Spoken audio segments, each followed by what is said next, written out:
Bismillahirrahmanirrahim. Assalamualaikum warahmatullahi wabarakatuh. Innal hamdalillah salatan wa salaman ala Rasulillah Muhammad ibn Abdullah miftahi babi rahmatillah wa ala alihi wa sahbihi wa man tabi'ahu wa wala. La haula wa la quwata illa billah, amma ba'd. Allahumma salli ala Sayyidina Muhammad wa ala ali Sayyidina Muhammad wa barik wa salim. Jamaah yang dimuliakan Allah subhanahu wa ta'ala, alhamdulillah pada kesempatan yang berbahagia ini, di pagi hari yang mulia ini, kita dapat berkumpul kembali dalam rangka kajian duha kita. Semoga kajian ini yang kita kasih tema dengan fikih wanita akan memberikan manfaat untuk kita semua. Insya Allah memberi manfaat untuk kehidupan kita ya. Karena pada dasarnya fikih itu adalah kehidupan kita sehari-hari. Alhamdulillah kita panjatkan puji syukur kehadirat Allah bahwa kita pada pagi hari ini masih diberikan kesempatan sehingga bisa duduk di majelis ta'lim. Salawat beserta salam semoga senantiasa tercurah kepada baginda Rasulullah sallallahu alaihi wasallam. Ibu-ibu jamaah rahimakumullah. Alhamdulillah yang selanjutnya kita ucapkan syukur alhamdulillah kita masih sampai ke Agustus kemerdekaan 75 tahun. Meskipun umur kita belum sampai 75 tahun kan gitu ya. Itu alhamdulillah untuk kita. Meskipun kondisinya enggak seperti biasa. Mungkin kalau tahun-tahun kemarin ada yang panjat pinang, sekarang mah enggak gitu kali ya. Ada yang mak-mak main bola, sekarang mah enggak kan gitu ya. Iya, cuman saya tetap ngadain buat bocah-bocah kecil, anak-anak kecil. Karena anak-anak kecil mah enggak ngerti. Mereka tetap mau ingin ada lomba kecil-kecil. Dan kemudian juga yang perlu kita perhatikan adalah yang paling penting buat kita adanya nikmat iman dan Islam serta sehat walafiat. Ini yang paling penting untuk kita sehingga kita sampai pada 75 tahun kemerdekaan negeri kita. Ibu-ibu rahimakumullah, beberapa waktu yang lalu pada kajian kita sebelumnya kita telah membahas mengenai berbagai macam air ya. Air yang suci, air yang tidak suci, air yang boleh dipakai untuk berwudu hadas kecil, air yang dipakai untuk bersuci hadas besar. Maksudnya adalah air mana saja sih air yang disebut suci dan dapat mensucikan. Air mana saja sih air yang disebut najis ataupun air yang suci tetapi tidak dapat mensucikan. Tentunya itu sudah kita lewati, sudah kita pelajari. Yang ini semuanya menjadi bekal ibu-ibu pimpinan majelis taklim kepada jamaahnya di majelis taklimnya masing-masing. Sering sekali saya sampaikan bahwa ibu mendapatkan ilmu, maka setidaknya ibu bisa menyampaikan kepada jamaah majelis taklimnya. Sehingga itulah yang disebut ilmin yuntafa'u bih, ilmu yang bermanfaat bagi orang banyak. Minimal di lingkungan kita, atau setidaknya untuk anak keluarga kita, atau paling sedikit untuk diri kita. Itu yang disebut dengan ilmu yang bermanfaat. Kan boleh dikata begini Bu, dari tempat ibu mungkin pengajian rutin mingguan yang datang hanya 2, 3 sampai 5 orang. Tapi alhamdulillah sekarang informasinya banyak ya. Nah, mereka datang tidak banyak dari pengajian majelis taklim ibu ke majelis taklim induk itu tidak banyak mendapatkan ilmu. Karena apa? Karena memang mereka tidak ikut. Nah, ibu yang bisa datang setiap minggu berkewajiban untuk mengajarkan, menginformasikan apa yang ibu dapat di majelis taklim. Kan begitu? Inilah tujuan kajian kita, bahwa ibu-ibu bisa mentransfer kepada jamaah kita yang ada di daerah kita masing-masing. Kita udah bahas itu semua. Sampai kita bahas air dan apa lagi Bu kemarin? Barang-barang yang menjadi najis ya. Barang-barang yang menjadi najis, ada anjing, karena apa dia jadi najis? Ada babi, ada segala macam yang udah kita bahas, ada 8 kemarin. Al-kalb, yaitu anjing menjadi najis. Apanya yang menjadi najis? Air liurnya. Nah itu, kemudian juga air liurnya dan ciumannya ketika dia basah, ini menjadi najis. Kotoran hewan yang haram dimakan dagingnya. Kemudian hewan jalalah. Apa sih hewan jalalah? Hewan jalalah itu adalah binatang liar. Nah, hewan jalalah binatang liar ini, tapi kalau dia udah kembali ke asalnya kembali menjadi jinak, maka dia tidak lagi haram. Kemudian al-khamr, yaitu minuman keras. Kenapa minuman keras? Kata Allah, wala taqrabus shalat wa antum sukara. Jangan engkau mendekati sholat sedangkan engkau dalam keadaan mabuk. Kalau orang mabuk makan enggak bisa ngucapin apa-apa dengan jelas ya. Kenapa enggak bisa ngucapin apa-apa dengan jelas? Ngelantur ngomongnya. Dalam ayat yang lain Allah bilang fawailul lil musallin. Celaka bagi orang yang sholat. Sholatnya tetap sholat tapi celaka. Siapa mereka? Alladzina hum an sholatihim sahun, alladzina hum yura'una wa yamna'unal. Sholatnya selalu lalai. Udah sholatnya lalai, mau enggak, sholatnya pengen dipuji orang. Apa sih pengen dipuji orang? Kalau ada orang banyak dia sholat. Kalau enggak ada orang enggak mau sholat. Sholat Jumat karena banyak orang, ataupun karena di kantor banyak temennya. Kalau enggak sholat malu karena ngaku muslim. Sholat Jumat di kantor ikut-ikutan, ikut ke masjid karena apa? Karena banyak rekan sejawat di kantor. Kalau dia ngaku muslim, kemudian Jumat tidak ikut sholat Jumat di masjid, pastinya dia muslimnya diragukan. Karena supaya muslimnya tidak diragukan, akhirnya dia pun ikut sholat Jumat. Tujuannya apa? Supaya jangan diejek orang lain, supaya tidak malu sama orang lah. Berarti kan sholatnya kepengen dilihat orang. Itu yang disebut dengan alladzina hum yura'un. Mereka sholatnya maunya dilihat orang saja. Ibu-ibu pas waktu taraweh rajin datang taraweh. Sholat Idul Fitri datang, Idul Adha datang, tapi di rumah mah nggak mau sholat. Ada yang begitu? Masih ada? Jam segini? Masya Allah. Ibu-ibu pimpinan Majelis Taklimah harus sudah dihilangkan yang kayak begitu, ataupun jamaah di majelis taklimnya bisa dikasih tahu yang kayak begitu tuh orang-orang yang termasuk celaka dalam sholat. Gitu. Jadi sholatnya lalai, sholatnya kepengen dipandang ataupun dilihat itu yang disebut dengan riya.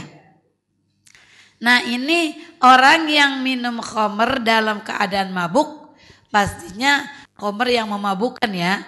Ada memang gak memabukkan, ada anggur yang dibikin gak mabuk ada. Anggur dibikin mabuk ada.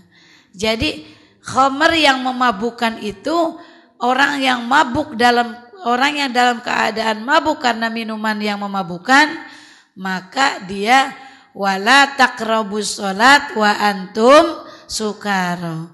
Jangan mendekati sholat dalam keadaan mabuk.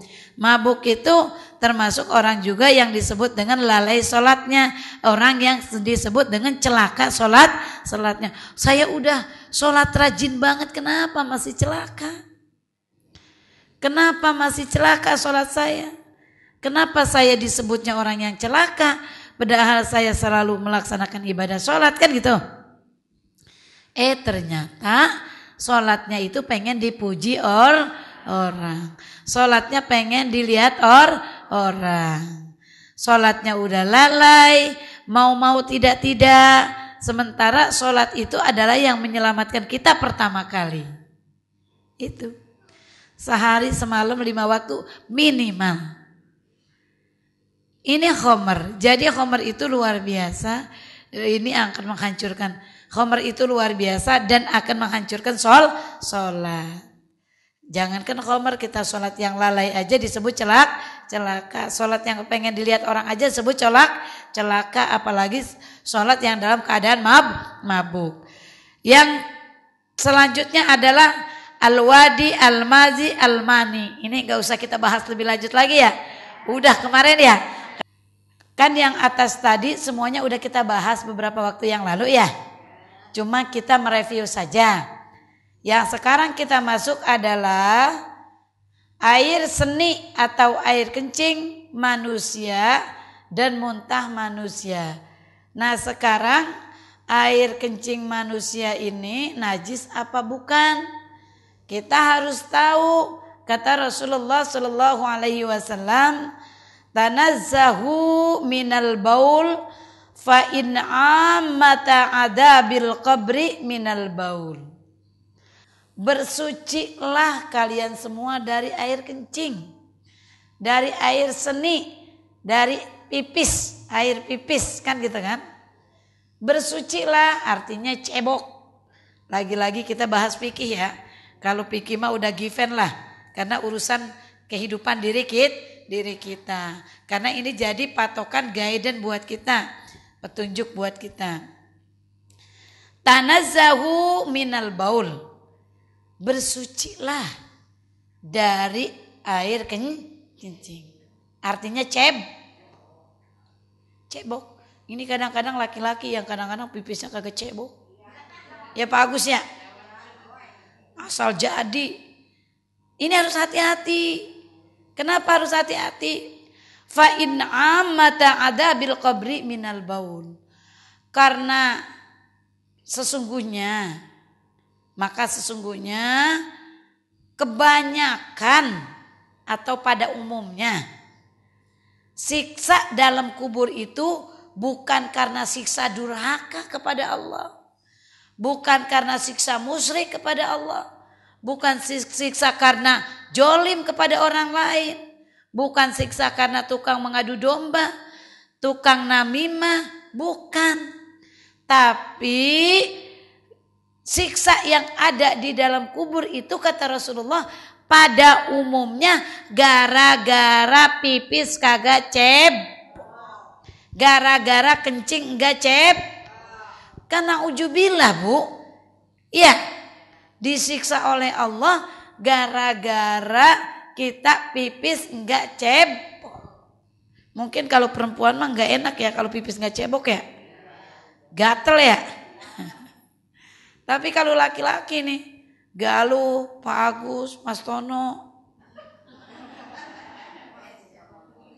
Asep, mana lagi, semuanya harus diperhatikan untuk laki-laki jangan sembarangan dalam urusan pipis, dalam urusan buang air kecil.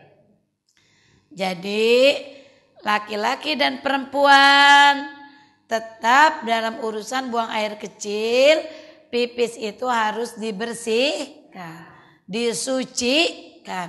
Atau istilah kita tuh, istilah pada umumnya, bukan istilah kita, istilah pada umumnya adalah gitu. Jadi hati-hati, anak kecil kita, anak-anak kita yang masih kecil harus mulai dididik, diajarkan kalau pipis dimanapun harus baik laki-laki maupun perempuan. Kalau anak kecil, anak sejak balita umur ya 2 tahun 3 tahun sampai umur 7 tahun, kan kalau masih 1-2 tahun mah kan masih di gendongan emaknya ya, masih di bawah di gendongan ibunya. Jadi pipisnya sembarangan aja. Yang udah bisa jalan 3 tahun, anak kita, cucu kita 4 tahun sampai 7 tahun. Misalkan kalau perempuan mungkin, nah ini juga perempuan, baik perempuan maupun laki-laki. Jadi dibiasakan kalau dia kepengen pipis, buang air kecil, dibiasakan masuk ke kamar mandi. Tujuannya apa? Supaya langsung bisa Begitu juga laki-laki, anak kecil laki-laki. Jangan kemudian kita sembarangan, anak kita pengen pipis, anak kecil umur 3 atau 4 tahun. Terus kata kita selaku orang tua, apalagi pimpinan majelis taklim, bilangnya apa? Udah pipis aja di situ, di depan. Namanya bocah kecil kan, anak kecil pipis aja situ. Malu mah? Enggak malu, masih kecil. Kata kita selaku orang tuh, anaknya udah 4 tahun 5 tahun, pipis aja di situ. Enggak mau mah, malu. Kamu masih kecil, enggak apa-apa. Enggak, jangan begitu. Artinya jangan kita biasakan seperti itu perempuan. Begitu juga laki-laki. Tetap anak kecil perempuan, anak kecil laki-laki dari kecil biasakan dididik untuk bersih.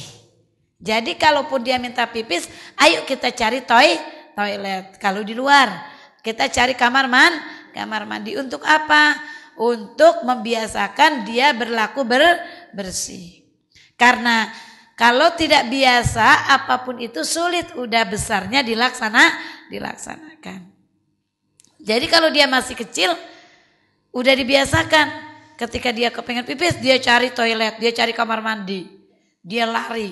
Mau laki-laki mau perempuan, maka sampai besarnya dia terbiasa. Kenapa terbiasa? Karena kebanyakan siksa dalam kubur bukan gara-gara dosa besar, tetapi gara-gara dosa pipisnya, kencingnya tidak Ini yang harus betul-betul kita perhatikan. Nah, selanjutnya juga masalah pipis ini yang perlu kita perhatikan adalah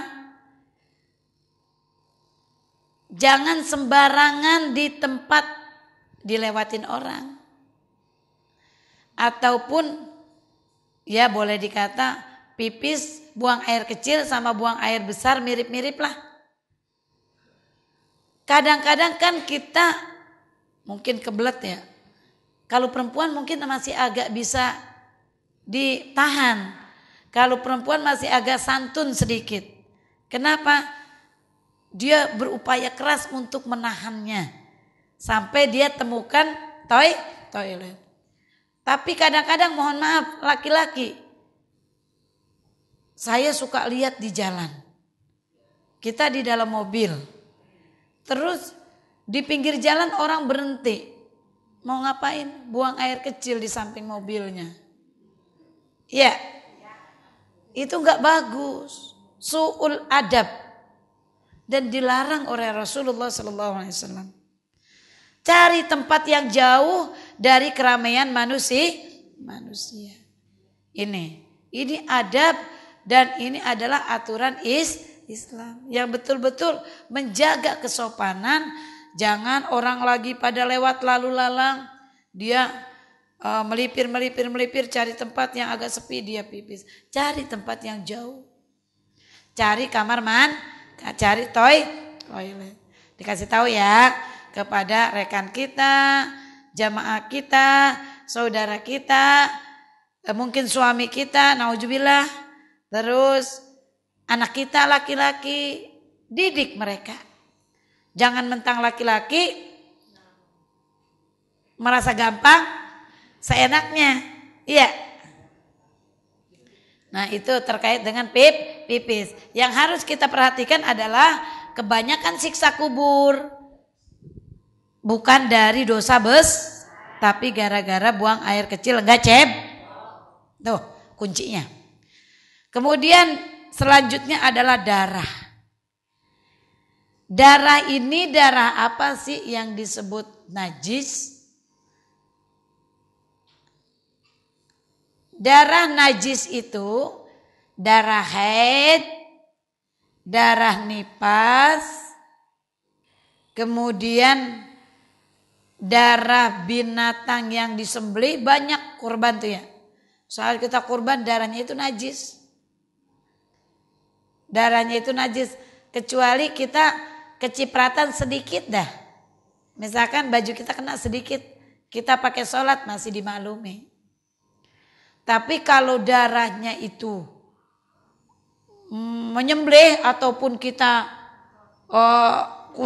pokoknya ini ikut ngebantu, maka itu termasuk darah najis. Jadi kita ikut bantu dalam ngeberesin binatang kurban. Buat ngebagi-bagi, ikut nyembelih, ikut ngeset kulit dan lain sebagainya gitu ya. Ikut ngatur. Itu semuanya darah termasuk darah najis. Kecuali ibu-ibu lagi lihat. Terus karena para ustazahnya lagi lihat. Kecipratan sedikit. Kena darah sedikit. Itu terus kita karena gak sempat pulang, sholat di masjid.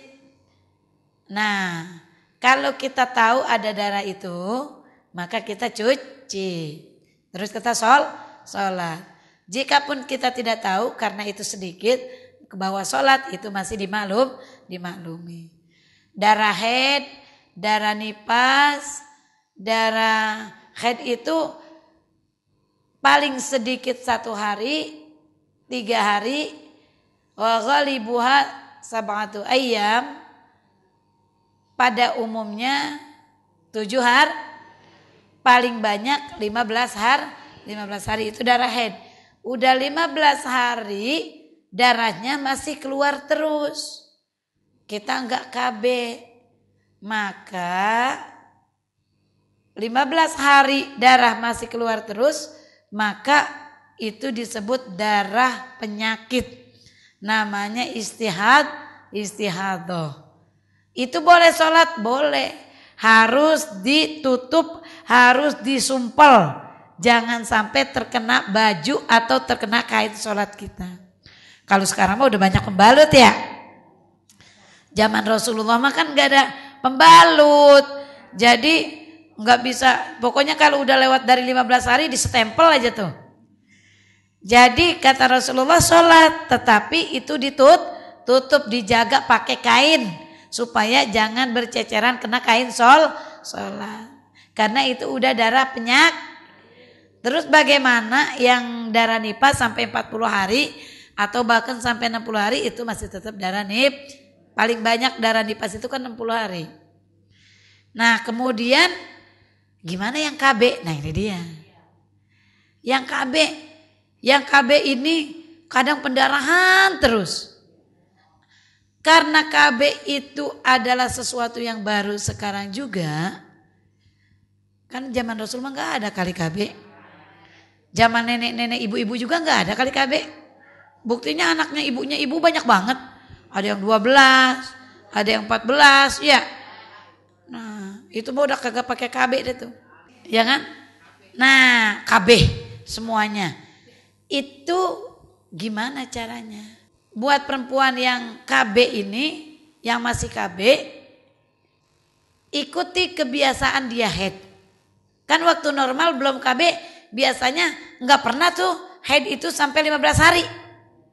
Biasanya cuma 8 hari paling banyak. Ikutin pada saat dia paling paling banyak, paling lama, zamannya dia tidak KB. Paling banyak, biasanya saya 10 hari, suka kebanyakan 10 hari, ya udah ikutin 10 hari. Tapi setelah lewat dari kebiasaan banyak itu, maka perempuan tersebut harus wajib hukumnya untuk melaksanakan sholat. Ditutup tuh lubang keluar darahnya. Jangan sampai kena pakaian sholat. Lalu kemudian bagaimana Bunda jika headnya itu sekarang head, besok hilang gara-gara KB. Terus datang lagi head. Bilang lagi. Datang lagi head. Hilang lagi. Itu konsekuensi untuk kita. Kenapa artinya konsekuensi? Tanggung jawab kita hari ini kita head. Besok gak ada. Nanti malam hilang. Harus mandi keramas sholat. Besok seharian gak ada headnya. Ya sholat kita. 2 hari enggak head, sholat. Besok head lagi. Kalau memang itu runutan head. Tapi kalau setiap bulan seperti itu, maka kita ambil kebiasaan head kita. Jadi kita ambil kebiasaan paling lama head yang selama ini kita head paling lamanya berapa? Gitu. Jangan kemudian keenakan ikut program KB, kemudian pendarahan terus akhirnya nggak sholat. Enak banget jadi perempuan kayak begitu Maya. Enak banget nggak sholat. Ntar pahala ibadahnya dari mana? Ini yang harus diperhatikan. Lalu kemudian kenapa darah head itu adalah najis dan ada darah luka kita. Darah luka pun jika dia mengalir banyak itu adalah darah yang mengalir adalah najis. Tapi dalam kondisi tertentu darah tersebut tidak menjadi najis. Ada yang mengatakan, para ijma ulama mengatakan darah luka, nanah yang keluar dari tubuh kita itu tidak najis. Tetapi akan lebih baik kalau kita mau sholat dibersihkan. Dan darah luka yang banyak sekali itu merupakan darah yang mengalir dari potongan. Misalkan ada binatang dipotong, binatangnya hidup, terus dia luka mengalir, ataupun aliran darahnya banyak, binatangnya masih hidup, itu tetap najis. Tapi dalam waktu-waktu tertentu dia tidak menjadi najis. Kapan itu? Ini pernah terjadi pada masa Rasulullah SAW, bahwa darah manusia yang bersimbah darah, banyak darah di tubuhnya, tapi tidak disebut najis. Apa itu? Pada satu waktu orang muslim, al-muslimun al-awwaluna kanu yusalluna fi jirahatihim, wa shalla Umar bin Khattab wa jurhuhu yas'abu daman. Apa katanya? Kaum muslimin zaman-zaman awal, pertama-pertama Islam masuk kan itu banyakan perang. Nah, kaum muslimin pada saat itu berarti kan memperjuangkan Islam dengan berperang juga. Mereka ada yang menang, ada yang kalah. Pastinya kalau yang namanya berperang itu kan berlumur darah. Mau menang mau kalah tetap dia berlumur darah. Maka kaum muslimin pada zaman itu, zaman Rasulullah, yang mereka sering berperang, mereka sering melaksanakan sholat dalam kondisi berlumur darah. Boleh itu? Boleh. Dan itu dilakukan juga oleh Khalifah Umar bin Khattab ketika beliau sholat sementara darah mengalir pada lukanya. Jadi ini dasarnya juga bahwa ketika kita luka darahnya terlalu banyak itu bisa jadi najis. Tapi kalau luka itu kemudian darah itu mengalir terus, bisa kita suci dan kita hentikan, itu tidak menjadi najis. Jadi intinya ada keringanan terkait darah ya. Adapun ini darah luka. Jadi darah luka ini boleh dikata tidak termasuk najis juga kan gitu. Akan tetapi darah haid, darah nifas, darah ibu pendarahan, terus darah apa lagi? Nah itu darah kurban, binatang yang terlalu banyak darahnya itu semuanya adalah najis. Nah kemudian tadi kita kembali lagi ke atas terkait al-baul, air kencing, kelewat. Air kencing ini gimana kalau air kencing bayi? Air kencing bayi yang dia masih makannya susu ibu, ya itu belum termasuk najis. Tapi bagi yang sudah doyan makan, berapa umur doyan makan? 6 bulan ya. Nah itu bagi yang masih belum masih air susu ibu, karena gini dalam Quran itu hamalathu ummuhu wahnan ala wahn wa fisaluhu fi amain. 2 tahun. Minum ASI ibunya tuh 2 tahun. Jadi kalau dalam Islam itu kan selama 2 tahun itu belum makan apa-apa, itu air pipisnya belum disebut najis. Tapi kalau dia udah tercampur walaupun 6 bulan, udah makan segala macam yang ibunya makan dia ngikut makan, itu udah termasuk najis. Harus dibersihkan. Kalau yang dedek bayi itu mah ya kita ini sama ini aja, sama lap sumeng. Nah itu bisa kelar ya. Kalau yang udah gede mah ya harus dicuci rapi dengan sabun ya itu. Jadi terkait dengan air pipis anak kecil. Muntah, kebanyakan ulama mengatakan muntah tidak termasuk najis, tapi harus dibersihkan. Lagian kan kalau kita sholat baju kita kemuntahan kan kagak enak amat kali ya, bau ya. Tapi harus dibersihkan, artinya minimal kalaupun enggak dicuci pakai sabun ini pun minimal di apa tadi namanya, di lap sumbang ya, kucek dikucek kan nggak enak kali kalau kita lagi sholat kemudian kita habis kena muntah anak, bau amis ya. Dia nggak termasuk najis tapi harus dibersihkan kalau kita mau sholat. Tuh darah tadi sudah. Sekarang selanjutnya adalah bangkai siapa sih? Hurrimat alaikumul maitatu waddamu wa lahmul khinzir wa ma uhilla li ghairillah. Diharamkan bagi kamu semuanya, diharamkan atas kamu semua al-maitatu, yaitu bangkai, waddam darah. Udah kita sebut tadi ya. Walahmul khinzir, daging sudah kita sebut. Sudah kita bahas. Kita lagi bahas terkait dengan bangkai. Bangkai siapa itu? Bangkai manusia. Itu adalah, jadi kalau kita habis megang orang meninggal, mau sholat harus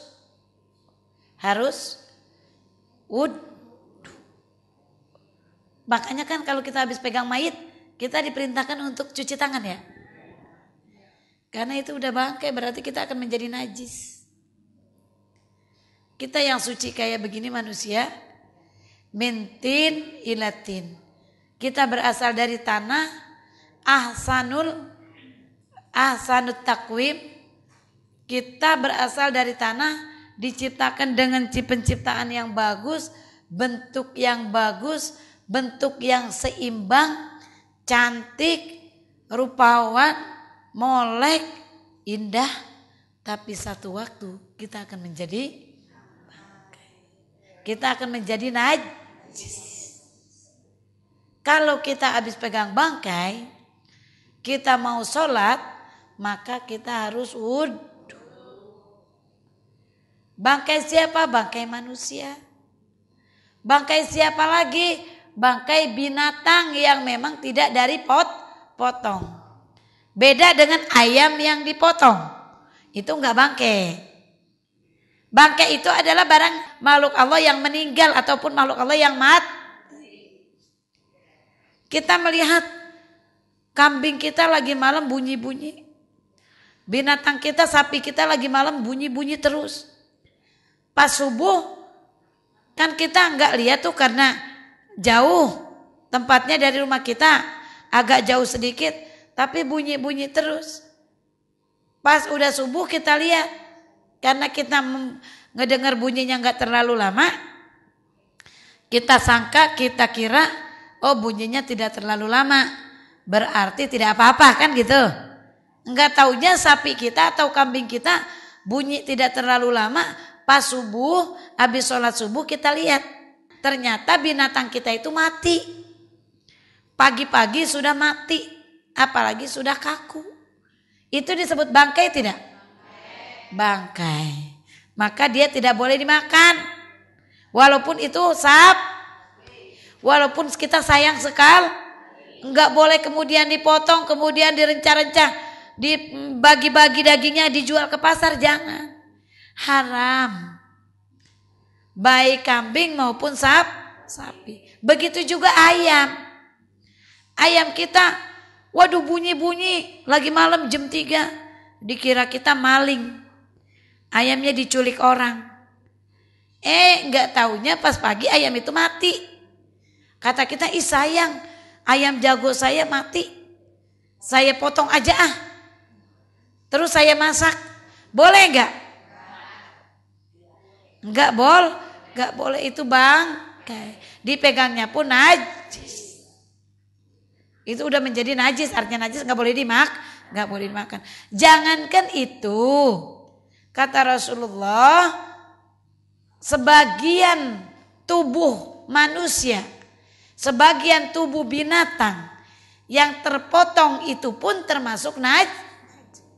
Misalkan ada binatang yang terpotong anggota badannya, tapi dia masih hidup. Atau manusia tangannya kepotong, dia masih hidup, maka itu potongan tangannya disebut Kalau udah namanya bangkai, maka dia disebut najis. Terus bangkai yang mana yang kagak najis? Bangkai yang gak najis adalah bangkai ikan. Bangkai ikan di laut. Tapi bangkai ikan di empangan kita, di kolam kita mah udah bau. Ya tetap aja najis ya. Bangkai itu jangan dimakan gitu. Bangkai ikan di laut sama belalang itu enggak termasuk najis. Boleh dimakan? Boleh.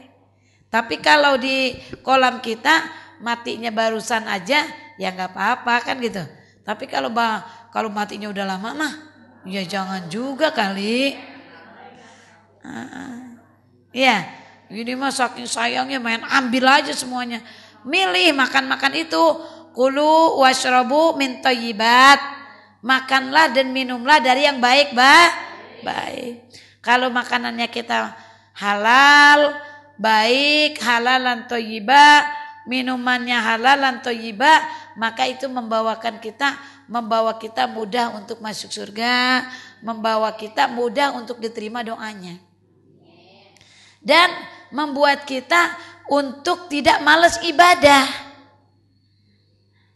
Emang ada doa orang yang gak diterima? Ada. Doa siapa? Doa orang yang makanannya banyakan makanan Ada kata Rasulullah, bagaimana mau diterima? Ada seorang laki-laki, dia mengatakan, Ya Rabbi, Ya Rabbi, Ya Rabbi. Mohon doa kepada Allah. Sambil nangis-nangis, sambil teriak-teriak kepada Tuhannya. Akan tetapi makanannya haram, minumannya haram, pakaiannya haram, maka doanya mardudatun la tuqbalu. Ditolak, tidak diterima oleh Allah Subhanahu. Hati-hati ibu. Kita pengen kan doa kita dikabulkan. Walaupun gak di dunia, ya insya Allah di akhir. Tapi kan kalau makannya haram, minumnya haram, kemudian pakaiannya semuanya haram, jangankan untuk di akhirat, di dunia pun jadi tidak dua-duanya. Tidak dikabulkan dua-dua. Nah ini yang paling penting buat kita ya Bu ya. Karena hidup kita ini sebentaran banget. Coba deh, ada ibu-ibu di sini pimpinan Majelis Salim yang umurnya paling tua berapa deh? Paling tinggi 60 ada. Bu Haji berapa? 62. Bu Maimunah berapa? 70 kurang 1. Bu 62 70 kurang 1 berarti 69. Rasanya cepet banget ya ninggalkan waktu ya. Ya Bu Haji ya. Rasanya ninggalkan waktu, rasanya Bu Haji Rohaya baru juga gue kayaknya kemarin hidup. Ya Bu Haji Maimunah ya. Baru juga kemarin rasanya saya hidup. Kok sekarang udah segini? 70 tahun. Paling lama 85 tahun sampai 90 tahun. Jarang di kita sampai 100 tahun. Paling lama. Itu 70 tahun. Sekarang Bu Haji Rohaya 62 tahun. Kalau ngikutin usia Rasul, berarti 1 tahun lagi jatahnya udah 69 tahun, berarti kan melewati Rasul. Berarti bonusnya udah berapa? Bonusnya udah berapa? Udah 6 tahun. Iya kan? Bagaimana kita gak mau bersyukur? Makanya kata Rasulullah, afala akuna abdan syakura. Bagaimana aku tidak gembira kalau aku disebut sebagai hamba Allah yang selalu bersyukur. Jadi rasanya usia udah 60 tahun kita lewatin Bu Haji, rasanya cepet sekali. Kok rasanya gue baru kemarin? Anak-anak gue gede, lu rasanya baru gak kemarin gue ngerawatin. Sekarang udah pada besar. Kenapa itu? Karena kata Allah, wal asri, demi masa. Innal insana lafi khusrin. Sesungguhnya manusia dalam keadaan illal ladzina amanu wa amilus sholihat. Kecuali orang yang beriman dan beramal Waktu kita sekarang Bu Haji Rohaya udah 62 tahun. Anggaplah kita Bu Haji jangan muluk-muluk. Apa jangan muluk-muluknya? Mungkin gue sampai umurnya 70 tahun. Berarti berapa lagi? 8 tahun kan? 8 tahun. Maka Bu Haji harus fokus ke depan. Umur saya tinggal 8 tahun. Seolah-olah kita ngitung. Karena kan waktu gak akan balik lagi. Jadi yang paling harus ngitung adalah kita sendiri. Bukan orang lain. Ya. Yang harus ngitung kita sendiri. Kata Bu Haji, pokoknya saya menargetkan sekarang umur saya tinggal 8 tahun lagi. Bijiddin wa nasyatin.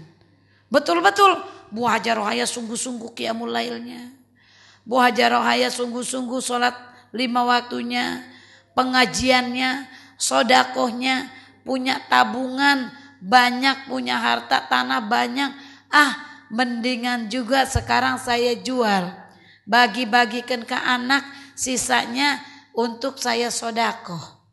Sama siapin juga untuk persiapan hidup. Kemudian beda, ketika kita sodakoh, kita masih dalam keadaan hidup dengan sudah meninggal, beda. Kenapa bedanya? Waktu kita masih hidup, kita diuji oleh Allah. Berat apa enggak kita mengeluarkan sedekah?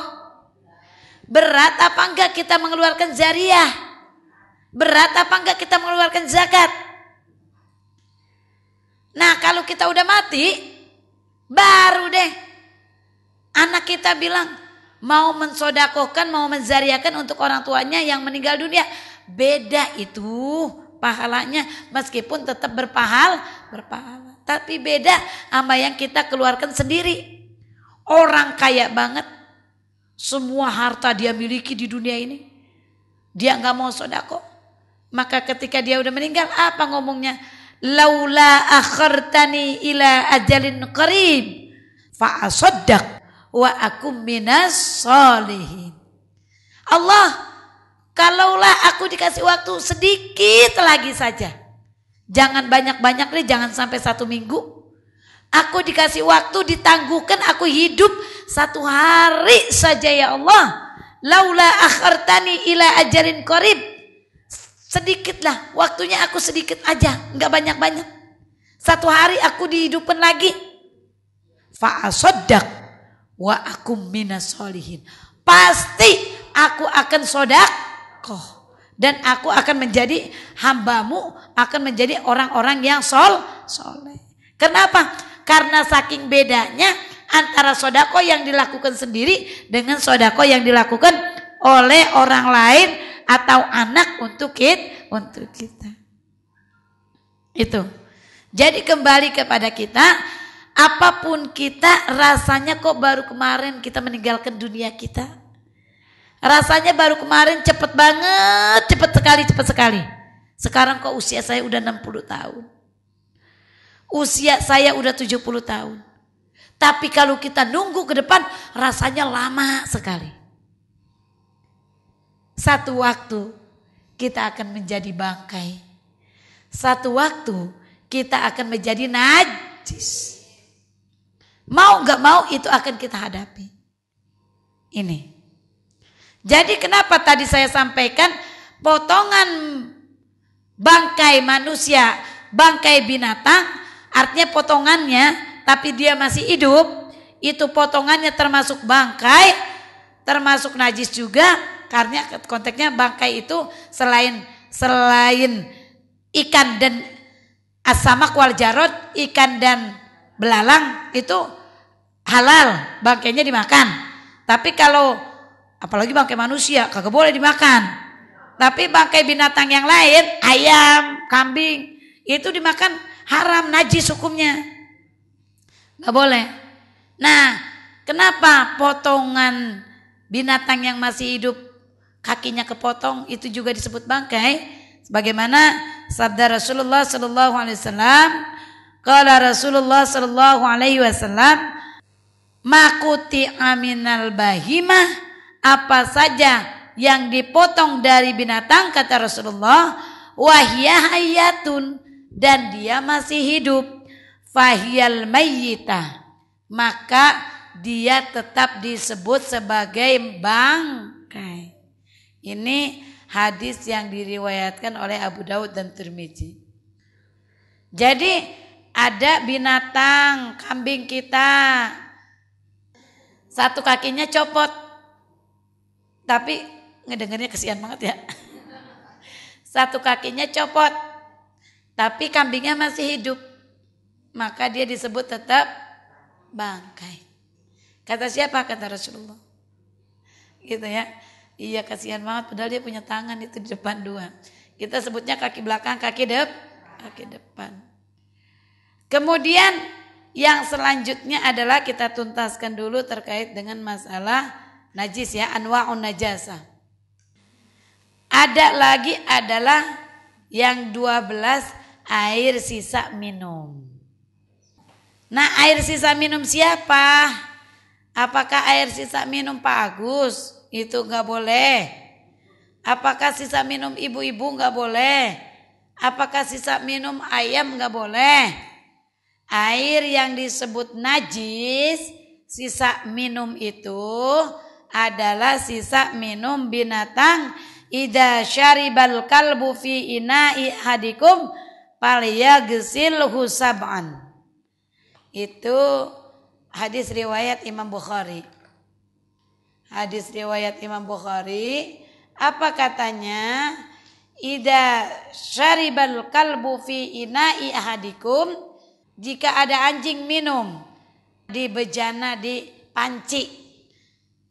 panci salah seorang di antara kamu, falyaghsilhu sab'an,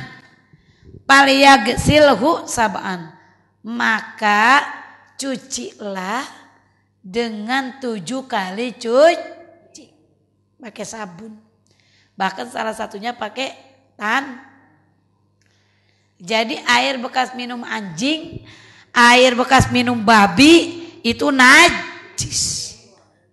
Terus bagaimana air bekas minum manusia, baik muslim maupun kafir? Baik orang muslim maupun orang kafir, minum orang muslim, minum orang kafir, bekas minumnya bukan najis. Kan orang kafir, harusnya najis dong. Enggak. Kata Rasulullah, yang disebut kafir najasun itu, kafir itu najis adalah dalam hal kepercayaannya. Dalam hal peribadatan, adapun bekas dia minum sama dengan kita, bekas dia makan sama dengan kita, bukan termasuk najis. Kecuali dia makan yang diharamkan oleh Allah. Kalau panci-panci bekas masak babi, tempat-tempat bekas hidangan babi, itu tetap cuci, itu tetap najis, nggak boleh. Tapi bekas minumnya, bekas makannya bukan disebut najis. Ya. Misalkan kita wudhu, ya, kan kita wudhu mau salat, udah gitu pas kita baru ini kita kentut lagi bun. Iya, itu wudhu lagi apa istinja lagi nggak begitu? Iya, itu kan kita Maksudnya habis kentut, habis wudhu, kentut, tampar pantat kita. Jadi kalau habis kentut, kalau kita wudhu, udah setengah jalan, terus kentut, tabok pantat kita, bader amat sih lu gitu. Kagak ngerti amat gitu. Gak perlu. Lanjut, jadi bukan lanjutkan duduknya, mulai lagi dari awal. Kalau kan gini ya, kita udah sampai kaki. Jangankan ibu saya juga sering kayak gitu. Udah sampai kaki, udah terakhir. Kaki kiri malah kentut perut kan gitu. Udah pada basah. Sedangkan saya itu kalau wudhu basah semuanya. Udah kaki kiri terakhir. Pakai kentut pula. Tabok nih pantat. Gitu ya. Jadi kalau kentut, kalau kita lagi wudhu terus kita kentut, kasih tahu tuh pantat, pantat lu jangan bader napa, bantuin gue. Nggak perlu cebok lagi. Jadi kalau kita lagi wudhu, kita kentut sampai 7 kali pun kagak perlu cebok lagi. Mulain lagi aja dari awal. Walaupun sampai 7 kali tetap mulain dari awal, nggak perlu istinja. Gitu ya. Istinja. Iya, kalimat istinja. Pada umumnya kita sebutnya Oke, karena kita perjanjiannya sampai jam 9 ya. Sekarang kita sudah tuntas bahas masalah najis. Kita udah bahas aqsamul ma, anwa'ul ma. Pembagian air dan macam-macam air. Kemudian kita bahas sudah terkait dengan anwa'un najasah.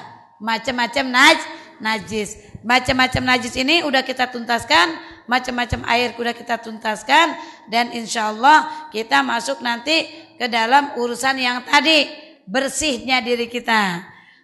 Mulai istinja, masuk ke